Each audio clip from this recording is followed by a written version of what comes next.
오늘 우리 말씀을 통해서 드디어 사무엘상의 마지막 장면을 우리가 마주했습니다. 오늘 말씀에는 특별히 블레셋 사람들이 이 죽은 자들 가운데서 전리품을 가져가기 위해서, 그래서 시체들을 괜히 돌아보는 것이 아니라 이 시체들이 남겨둔 전리품들, 무기들 이런 것들을 다 가져가기 위해서 돌아다니는 그런 모습들로 시작을 합니다. 그 가운데 사울을 발견하죠. 그리고 아들들을 발견한 다음에 이 블레셋 사람들이 자신들의 승리를 자축하기 위해서 아주 잔혹하게 시신을 훼손하고 모욕한 다음에 그 시신들을 벳산 성벽에 가두어 이렇게 거는 장면들이 나옵니다. 저는 제가 한 30년 전에 그 전이네요. 하여튼 뭐 그쯤에 제가 이스라엘에서 발굴을 할 때 그 지역이 바로 이 벳산 지역이었습니다. 사람들이 제가 텔르헤브에서 발굴했다 그러면 거기가 어디냐고 물어보면 이스라엘 사람들한테는 벳산이라고 하면은 금방 알아듣습니다. 벳산 지역은 굉장히 산악 지역들이고 사람들이 살기에 굉장히 이렇게 아주 드라이한, 아주 어려운 지역입니다. 그런 지역에서 전쟁을 한 다음에 그 성벽에 매달리는 참 안타까운 신세가 됩니다.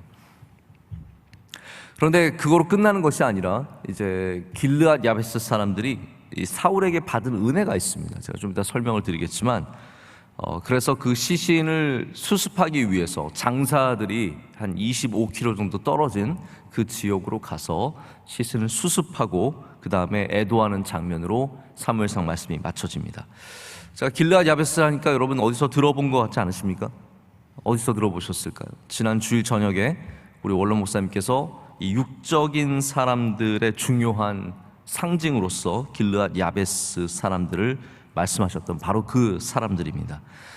이 사람들은 모세 때에 우리는 요단 동편에 남아 있겠습니다, 여기가 비옥하고 좋으니까 여기에 남아 있겠습니다 하고 남게 된 사람이죠. 그래서 하나님이 약속하신 가나안 땅을 버리고 남게 된 새 족속입니다. 그런데 그 사람들이 왜 사울을 돕게 되었냐면, 아주 간략하게만 소개를 드리고 나중에 말씀을 드리겠지만, 사울이 왕이 되어서 거의 첫 번째 가진 전쟁이 바로 이 길르앗 야베스에서 있었습니다. 길르앗 야베스 사람들이 암몬 왕, 아모리 왕 나하스에게 점령을 당해서 굉장히 고난을 당하고 있을 때 사울이 왕이 되어서 처음으로 가서 그 땅을 되찾습니다. 그래서 길르앗 야베스 사람들에게 사울은 영원토록 그 첫 모습으로 기억이 되는 거예요. 이게 참 중요한 것 같습니다. 그 모습으로 기억이 되었거든요. 그렇기 때문에 그 은혜를 갚기 위해서 여기서 목숨을 걸고 이 베냐민 지파, 아시겠지만 사울은 베냐민 지파인데 베냐민 지파 사람들이 도와주는 게 아니라 길르앗 야베스, 은혜를 입은 사람들이 도와주게 됩니다. 참 그런 일들이 많은 것 같습니다. 우리는 우리의 함께 된 가족들, 우리의 함께 된 편들, 이런 사람들이 도와줄 것 같지만 정말 어려울 때는 은혜를 입은 사람들이 도와주게 되는 것 같습니다. 그래서 이 사울의 시신이 수습되고 장례식이 치러지게 됩니다. 오늘 말씀이 굉장히 안타깝고 슬픈 장면인데, 우리는 이 엄숙한 이 장면에서도 여기에 나타나 있는 하나님의 뜻과 은혜가 있다는 것을 보게 됩니다. 제가 몇 가지 사울의 장례식에 얽힌 이야기들을 좀 말씀을 드리고자 합니다. 첫 번째는 사울의 장례식은 다윗이 주인공이 아니다입니다. 자, 이게 굉장히 중요한 얘기입니다. 근데 제가 이 말씀을 드리기 위해서 우리나라 한 왕의 이야기를 제가 좀 드리고자 합니다. 조선에서 가장 장수한 왕이 누구였을까요? 여러분 기억하십니까? 우리 학교 다니셨으면 다 배우셨잖아요. 영조 아닙니까? 영조가 가장 오래 살게 되었는데, 영조는 탕평책을 펼쳐서 굉장히 훌륭한 정치를 했던 아주 많은 업적을 남긴 왕 중에 한 명입니다. 제가 영조 이야기부터 좀 말씀을 드리고자 해요. 좀 눈을 반짝거리면서 영조 이야기를 좀 들어보시길 바랍니다. 영조는 숙종의 아들입니다. 그런데 숙종의 아들이지만 가장 천한 아들이었습니다. 무술이 최씨의 아들이 바로 이 영조입니다. 그래서 왕이 될 수 없었던 사람인데 나중에 왕이 되죠. 그 계기가 있습니다. 원래는 정실 부인인 인현왕후가 있었습니다. 근데 인현왕후와 숙종 사이에는 아이가 없었습니다. 그래서 인현왕후를 통해서 정식 세자가 없었던 거죠. 그런데 여러분이 잘 아시는 희빈 장씨가 있지 않습니까? 장희빈. 장희빈이 아들을 낳습니다. 그 아들의 이름이 윤이죠. 이윤입니다. 근데 이 윤이 나중에 누가 되냐면 경종이 됩니다. 근데 경종은 어려서부터 굉장히 허약했습니다. 요즘에는 그래도 아무리 허약한 아이들도 아무래도 의학도 발달하고 그러다 보니까 그래도 잘 크는데, 이 경종은 정말로 약했던 것 같아요. 그래서 이 뭐 소론, 노론 이런 사람들이 봐도 이 사람이 오래 살 것 같지 안 보였나 봐요. 게다가 경종이 결혼을 하고 아내가 있었음에도 불구하고 후사를 보지 못합니다. 그래서 자꾸 이 영종, 그때는 이제 연인군인데, 연인군에게 빨리 세자를 책봉하라고 경종에게 굉장히 프레셔를 줍니다. 그러던 가운데 이 경종이 간장게장과 감을 먹고 어마어마하게 설사가 나기 시작합니다. 저는 역사자로서 조선을 역사한 건 아니지만, 공부를 한 건 아니지만, 아마 좀 뭔가 이게 간장게장이 좀 덜 익었던지 아니면 상했던지 뭔가 그런 게 있지 않았겠습니까? 그래서 설사를 내서 사람이 완전히 망가진 거예요. 그런데 연인군이 전혀 사심 없이 형님을 어떻게 좀 잘해보고자, 자기 딴에는 잘해주고 싶어가지고 이 인삼과 부자를 다려서 그 약을 형님에게 가져다 줍니다. 근데 또 경종도 사람이 좋아요. 의사들이 다 말렸습니다. 이거는 먹으면 큰일 납니다. 설사와 인삼은 상극이오소이다. 여러분 잘 생각을 이제 알고 계셔야 돼요. 설사와 그 사람들이 그렇게 말했을 리는 없겠지만, 왕이시여, 설사와 인삼은 상극입니다. 딱 그렇게 얘기를 한 거예요. 그런데 이 경종이 그래도 내 동생이 준 건데 나는 이걸 먹겠습니다 해가지고 그걸 먹었는데요, 그리고 죽습니다. 그리고 실제로 경종이 죽게 됩니다. 그러면 누가 이제 왕이 됩니까? 연인군이 왕이 되게 된 거죠. 이 연인군이 바로 영조입니다. 영조는 굉장히 자격을 어머니나 이런 거 빼놓고는 탁월한 사람이었어요. 책임감이 엄청 강한 사람이었고, 백성들을 사랑했고, 그리고 체력도 좋았어요. 근데 이 사람이 어떠한 누명을 이제부터 쓰게 되냐면 형을 죽인 사람이 된 겁니다. 사람들이 뭐라고 생각을 하겠어요? 자기가 왕이 되고 싶어서 그 기회를 노리고 경종을 죽였다고 생각을 한 겁니다. 이거를 겉으로 말하거나 이거를 통해서 시위를 벌이거나 그러진 않았지만, 늘 사람들의 마음속에는 저 연인군이 저 경종만 없으면 자기가 왕이 될 것을 알고 저렇게 했다라는 의심이 그 안에 늘 있지 않았겠습니까? 의심이 늘 안에 있고 바라보는 시선이 좋지 않은 거예요. 그래서 영조는 굉장한 완벽주의자가 됩니다. 그래서 일을 철저하게 하고, 조금이라도 흐트러지면 사람들이 자기를 바로 그 왕을 죽인, 형을 죽인 사람으로 몰아세울 것을 생각을 했기 때문에 늘 거기에 눌려서 살았던 거예요. 심지어는 30년이 지나서 누군가 신하 중에 한 명이 이런 말을 해요. 왕이시여, 저는 바로 그때 그 해가 있어요. 그 해부터 간장게장을 먹지 않습니다. 딱 이렇게 얘기를 해요. 그러자 영조가 너무 마음이 아픈 거예요. 넌 아직도 내가 형을 죽였다고 생각하지. 30년이 지났지만 그 누명과 그 억울함, 그게 실제일 수도 있고 아닐 수도 있지만 이거에서 벗어나지 못하는 굉장히 안타까운 이야기들이 나옵니다. 왜 사람들이 영조가 사도세자를 그렇게 잔인하게 죽였느냐에 대해서 의심할 때 바로 이 부분을 꼭 생각을 합니다. 영조가 사도세자를 그렇게 잔혹하게, 그렇게 미치게 만들어간 것, 완벽주의, 사도세자를 완벽하게, 사도세가 조금만 잘못해도요 어마어마하게 뭐라고 하고, 이 모든 것들이 바로 이 형을 죽인 누명, 이것에서 출발했다라고 생각하는 사람들이 있습니다. 제가 왜 이야기를 드렸냐면, 재밌죠? 네, 제가 왜 이야기를 드렸냐면, 제가 한 작년쯤에 이 이야기를 이렇게 읽게 되었는데 이게 계속 가슴에 남아 있는 거예요. 가끔씩 이게 생각이 나면서 한중록인가요? 이 이야기들을 쭉 제가 한 번씩 들여다보게 되었습니다. 왜 이게 생각이 남았냐면요, 다윗과 깊은 관련이 있기 때문입니다. 생각해 보십시오. 다윗이 만약에 엔게디 동굴에서, 도망치던 엔게디 동굴에서 용변을 보러 온 사울을 그때 죽였다. 그러면 그가 헤브론에서 왕이 되었던 이제 개월수가 7년 6개월이고, 그거를 좀 빨리 땡겨서 한 8년, 더 빠르면 한 10년 정도 일찍 왕이 되어서 이스라엘의 왕위로 등극을 할 수 있었을 겁니다. 그런데 좀 더 손쉽게 왕위에는 오를 수 있었겠지만, 온 이스라엘의 왕으로서 빨리는 될 수 있었겠지만, 만약 다윗이 사울을 죽이고 왕위에 올랐다면 그건 영원토록 저 사람은 사울을 죽인 사람, 하나님의 기름 부음 받은 왕을 죽인 사람으로 기억이 되고, 그리고 본인도 그것에 눌려서 아마 영조처럼 완벽주의자가 되었든지 그 자신을 증명하기 위해서 끊임없이 주변 사람들을 어렵게 했을지도 모르겠다는 생각을 가졌기 때문입니다. 다윗이 왕으로서 하나의 흠이 없었던 것은, 그 이스라엘 모든 사람에게서 사랑을 받고 존경을 받고 인정을 받았던 것은 다른 많은 이유들이 있지만요, 사울을 죽이지 않은 것, 그거 하나만으로도 다윗은 어마어마한 업적을 갖고 시작하게 되었다는 거예요. 여러분, 그건 다시 바꾸어 말하자면 다윗이 그렇게 사울을 죽이지 않고 기다렸던 것은 하나님을 신뢰했기 때문 아닙니까?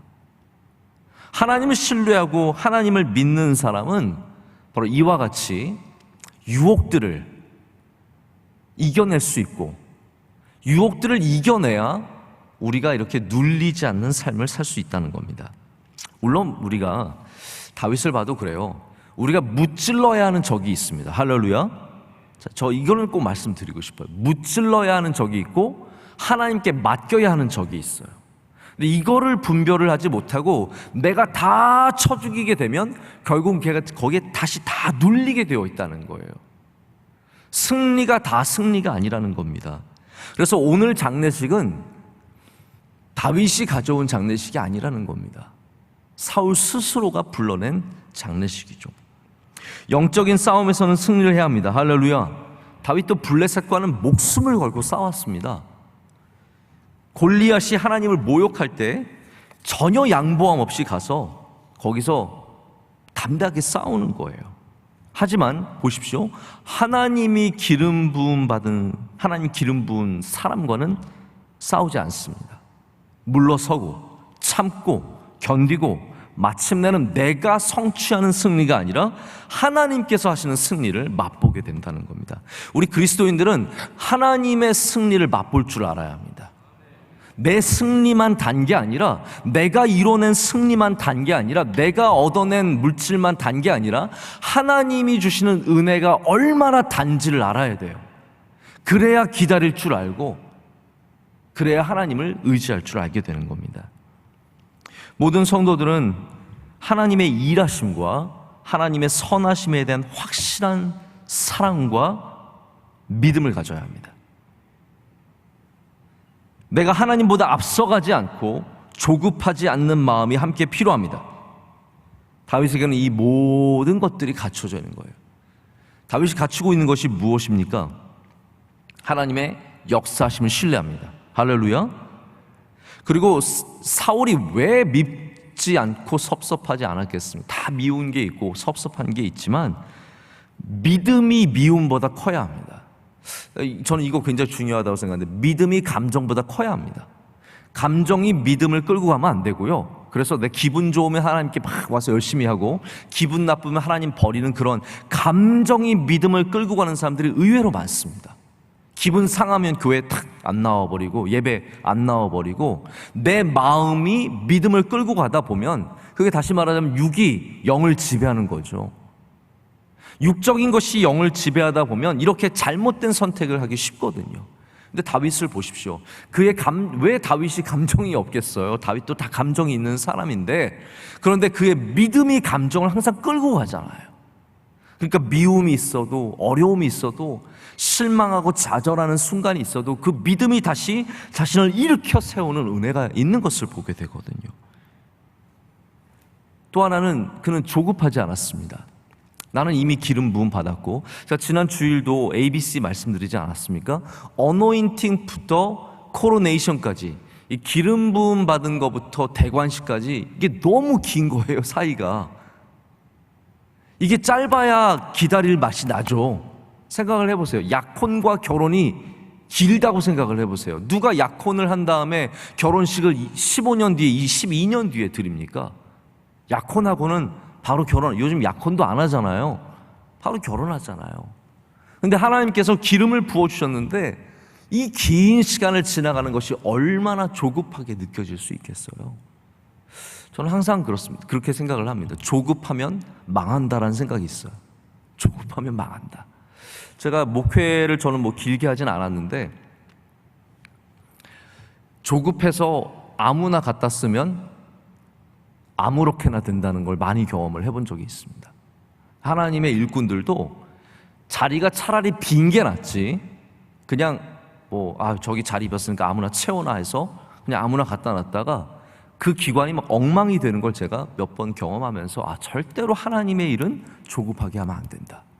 하나님의 일은 하나님을 신뢰하고 기다리는 것이 반드시 필요하다는 것을 많이 생각해 보게 되었습니다. 다윗은 그런 면에서 하나님을 신뢰하고 믿음이 감정을 이끌어가고 조급해하지 않는 이 세 가지 삼박자를 다 갖추고 있었기 때문에 이 장례식이 다윗이 이끌어낸 장례식이 아니라 하나님께서 행하시는 장례식이 되는 겁니다. 할렐루야. 여러분에게 하나님을 향한 신뢰와 믿음과 인내가 함께 하시길 축복합니다. 오늘 말씀은 이제 사무엘상의 마지막 말씀이고, 제가 이 말씀을 마치면서 이제는 우리 토요일 날 또 어떤 새벽 예배 말씀을 전해야 하는지 굉장히 계속해서 고민을 하고 있습니다. 제가 당장 사무엘 하로 연결하지는 않을 생각이에요.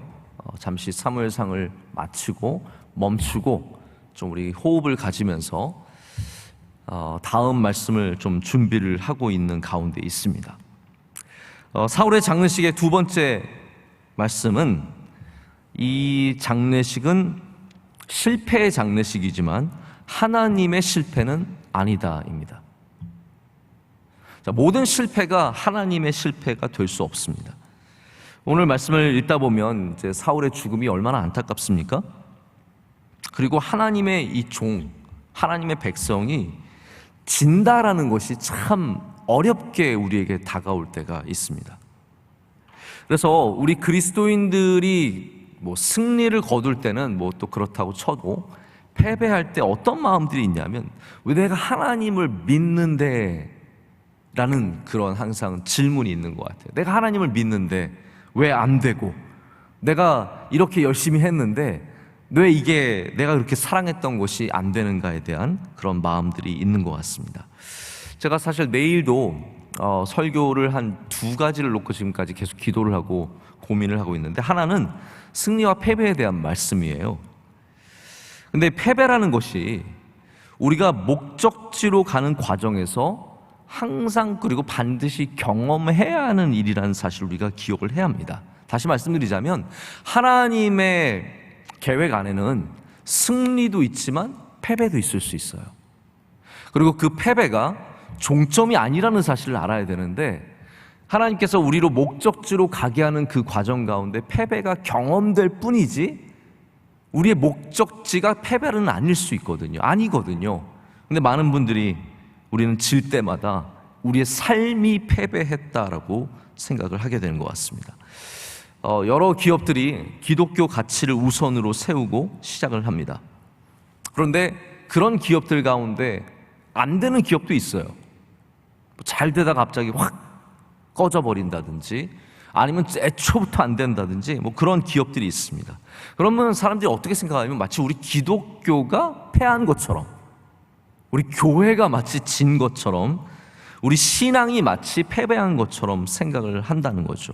여러분, 사울의 패배가 하나님의 패배냐, 그게 중요한 질문이거든요. 사울이 지금 블레셋에게 졌잖아요. 그럼 하나님이 블레셋에게 진 거냐?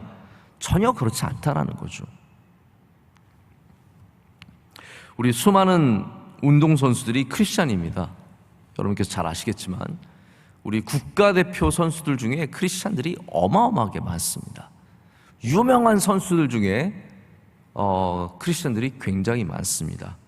저는 원래 손흥민이 불교 신자인 줄 알았어요.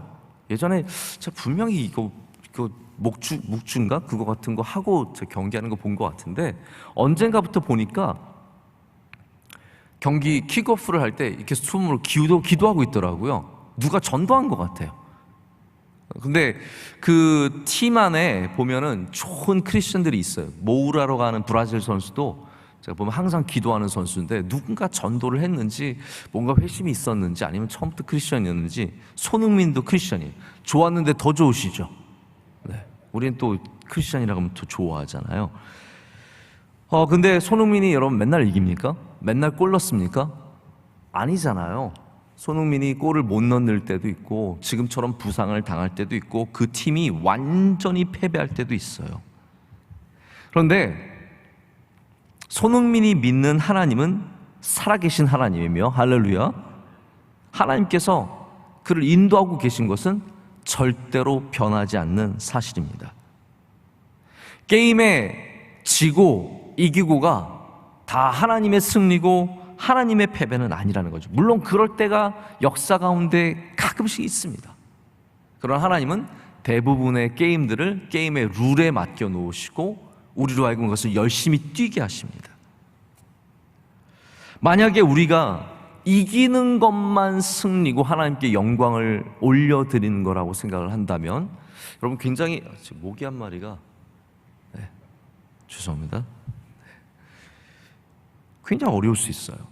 그 궁극적으로 하나님께서 실패를 통해서 영광 받으시는 모습을 우리 가운데 보여주십니다. 이거 굉장히 중요한 이야기인데요. 그 궁극적인 장소가 어디겠습니까? 골고다예요. 십자가예요. 십자가는 하나님께서 화려한 것으로만 영광을 받으시는 것이 아니라 고통 가운데도 아픔 가운데도 괴로움과 어려움 가운데도 영광을 받으신다는 것을 우리에게 보여주시는 장소입니다. 할렐루야. 그래서 십자가가 없는 신앙이 되면 안 됩니다. 십자가의 신앙은 무엇입니까? 나의 아픔을 통해서도 하나님께서 영광 받으실 수 있다는 거예요. 이 패배같이 보이는 십자가를 통해서도 하나님의 뜻이 이루어진다는 것을 믿는 신앙입니다. 그래서 십자가가 없는 신앙생활을 하다 보면 헛된 세상의 승리주의만 갖게 되는 거예요. 승리만이 그게 신앙이 되는 것이고 승리만이 하나님이 살아계심을 보여주는 증거가 됩니다. 여러분 절대로 그렇지 않습니다. 우리의 패배 가운데도 하나님은 역사하시고 우리의 슬픔과 아픔을 통해서도 하나님은 영광을 받으실 수 있다는 겁니다. 그래서 우리는 사울의 죽음을 애도하지만 그렇다고 하나님의 승리와 하나님의 일하심과 하나님의 역사하심을 향한 믿음이 흔들려서는 안 된다는 거죠. 여러분 하나님은 항상 승리하십니다. 우리가 실패하는 장소에서도 하나님은 승리하십니다. 그렇기 때문에 사울의 장례식은 하나님의 실패가 아니다라는 것을 우리는 분명히 알아야 합니다. 자, 마지막으로 사울의 장례식은 그에게 은혜를 입은 사람들이 마련했다입니다. 지난 화요일에 우리 조영기 목사님께서 하나님의 부르심을 받으셨습니다. 원로 목사님께서 또 위로 예배 말씀을 전하시고 또 오늘 있을 발인 예배에서도 축도를 하시는데요. 조영기 목사님은 우리 교회도 여러 차례 오셨고 저도 기도를 몇 번 해주셨던 그런 은혜가 있습니다. 저도 목요일 저녁에 가서 문상을 했는데 갔더니 정말 많은 분들이 우리 조영기 목사님의 한국 교회에 남긴 큰 자취를 기념하기 위해서 또 위로하기 위해서 문상을 온 것을 제가 보게 되었습니다. 제가 저녁에 늦게 갔는데도 많은 분들이 계셨고, 여의도 순복음교회 담임 목사님이신 이영훈 목사님이 10시간 넘게 자리를 지키시면서 서 계시고, 또 장례 위원장인 소강성 목사님도 또 그 옆에서 열심히 섬기고 계신 모습들을 제가 보았습니다. 제가 그걸 보면서 참 많은 분들이 또 조영기 목사님의 은혜를 기억하고 또 생각하고, 그분이 한국 교회를 위해 선신한 것들을 다 기억하고 이렇게 조의를 표하는구나라는 그런 생각을 해보게 되었습니다. 사울의 죽음은 사실 완전한 패배의 죽음이거든요. 이게 혼자 요시아처럼 혼자 죽는 그런 게 아니라, 이거는 완전히 그냥 전멸을 당하는다시피 한 완전한 패배였습니다. 그래서 그 시신조차 빼앗겨서 온전한 장례를 드릴 수 없었습니다. 근데 여기 의외의 사람들이 등장을 하죠. 전혀 아무것도 할 수 없는 상황에서 제가 처음에 말씀드린 길르앗 야베스 사람들이 나타나서, 그 장수들이 그 어려운 곳에 침범을 해서 그 시신들을 다 수습하고 화장을 합니다. 화장을 하는 이유가 여러 가지가 있겠지만, 이미 여러 날이 지나서 시신이 굉장히 망가져 있고 또 이게 굉장히 훼손되어 있었기 때문에 그 사람들이 화장을 택한 것 같아요. 그래서 화장한 다음에 다시 야베스 땅으로 가져가서, 길르앗 땅으로 가져가서 그곳에서 장사하는 장면이 나옵니다. 이들은 원로 목사님 말씀하신 대로 요단강을 건너서 가나안 땅으로 들어가기를 거부했던 바로 그 사람들입니다. 조상들이 그런 사람들이죠. 근데 이 지역을 이렇게 역사적으로 보면은 굉장히 반복되는 지역이에요. 한때는 유대 땅이었다가 또 한때는 점령을 당해서 블레셋 땅이 되기도 하고, 이게 계속해서 반복이 됩니다. 그래서 나중에는 포로기 이후에도 암몬 사람들이 자리를 잡으면서 이방인들에게 점령당한 땅이 되어서, 한마디로 말하자면 이거예요. 우리가 길르앗 야베스에서 또 다른 교훈이 뭐냐면 정체성을 잃지 말아야 된다는 거예요. 할렐루야.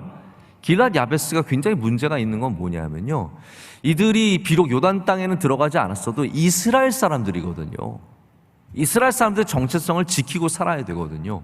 근데 늘 계속해서 바뀌는 겁니다. 암몬에게 지배를 받으면 우상을 섬겼다가 또 다시 이렇게 사울이 되찾아오면은 또 하나님 섬겼다가, 이걸 계속해서 왔다 갔다 하면서 끊임없이 반복되는 상황 속에서 온전한 신앙을 지키지 못하는 거죠. 자, 근데 지금은 굉장히 좋은 상황이에요. 왜냐하면 사울이 나하스, 아모리 사람 나하스에서부터 이 길르앗 야베스를 구원하면서 이들이 다시 이스라엘적인 정체성을 갖고 있었기 때문이죠.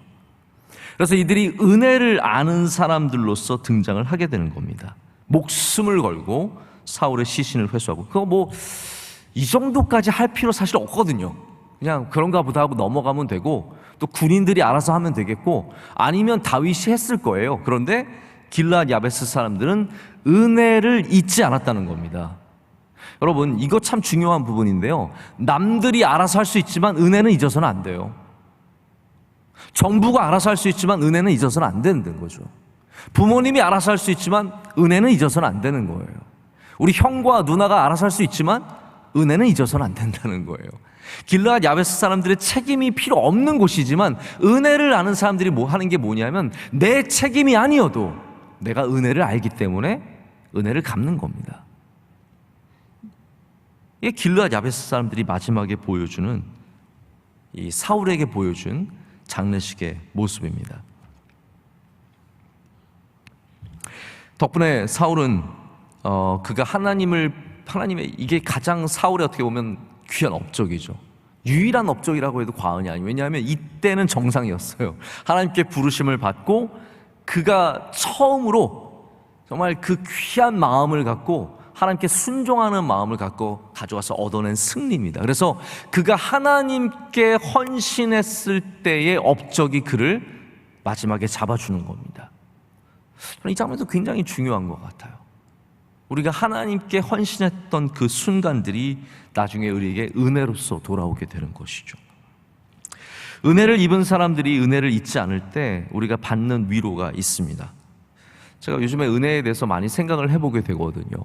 지난 새벽 예배에도 감사에 대해서 말씀을 드리면서, 은혜를 받은 사람이 갖게 되는 것이 바로 감사라고 말씀을 드렸고, 수요 예배 때에도 제가 똑같은 말씀을 드렸습니다. 은혜를 입은 사람들이 그 은혜를 깨달을 때 감사가 발생합니다. 할렐루야. 그 길르앗 야베스 사람이잖아요. 이 육적인 사람들이잖아요. 그런데 육적인 사람들이었지만 은혜를 알면 은혜를 갚는 사람들이 됩니다.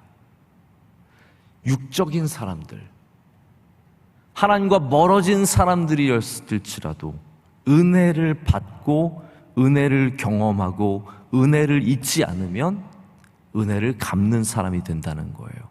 자, 우리는 모두가 다 길르앗 야베스 사람들이에요. 우리 모두가 다 가나안 땅에 들어가지 않은 육적인 사람들로 태어났습니다. 그러나 우리는 예수 그리스도의 은혜를 입은 사람들입니다. 할렐루야. 그것이 우리의 정체성이에요.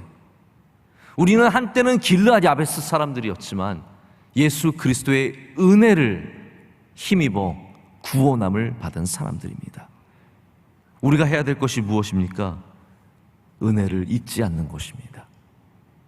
우리가 하나님의 은혜를 잊지 않고 예수 그리스도의 은혜를 잊지 않는다면 그 은혜를 갚는 일들로 말미암아 많은 사람들이 위로를 받고 또한 어려운 가운데도 구원함을 얻게 될 줄로 믿습니다. 오늘도 세상에 나가셔서 은혜를 베풀며 은혜를 갚으며 은혜를 입은 사람들로서 살아가야 할 줄로 믿습니다. 말씀을 맺습니다. 제가 사무엘상 말씀을 지난 4년 가까이 말씀을 전했습니다. 굉장히 오래 했죠? 네. 1년은 안 한 거나 마찬가지지만 어쨌든 횟수로 따지자면 제가 4년간 사무엘상 말씀을 전하면서 저도 굉장히 은혜를 많이 받았습니다. 제가 사무엘상을 이렇게 마치면서 제가 몰랐던 것도 너무 많이 깨닫게 되었고, 제가 장수를 보니까 제가 A4지로 한 220장 정도를 원고를 사무엘상 말씀을 전하면서 썼더라고요. 저는 마치게 되어서 속이 후련합니다. 네, 하나님께 영광을 올려드리고 하나님께서 분명히 이 사무엘상을 통해서 우리 교회에 주신 말씀이 있었는 줄로 믿습니다. 여러분 가정에 주신 말씀이 있었는 줄로 믿습니다. 우리가 그것을 다 기억해낼 수는 없어도 그 은혜는 이미 우리의 것이 되었습니다. 여러분, 말씀은 내가 다 일일이 기억하고 있다고 해서 내 것이 된 건 아닙니다. 내가 믿음으로 받아들이면 다 이미 내 것이 된 줄로 믿습니다. 어려울 때 하나님께서 생각나게 하시고 위기가 닥쳐올 때 생각나게 하시고 다윗과 같은 삶의 자리에서 우리로 그 말씀으로 살아가게 하실 줄로 믿습니다. 저는 지금 계속해서 어떠한 말씀으로 우리 토요일 새벽을 이어가야 할지 굉장히 고민하고 있고 기도하는 가운데 있습니다. 하나님께서 또 새로운 말씀으로 은혜를 이어주시고 또 갑절의 은혜를 주시고 더욱더 풍성한 은혜를 주시기를 간구합니다. 여러분께서도 이 토요일 새벽을 깨우는 가정을 잘 지켜주시고 여러분 가정에 끊임없는 하나님의 긍휼과 은혜가 함께 하시기를 진심으로 축복합니다.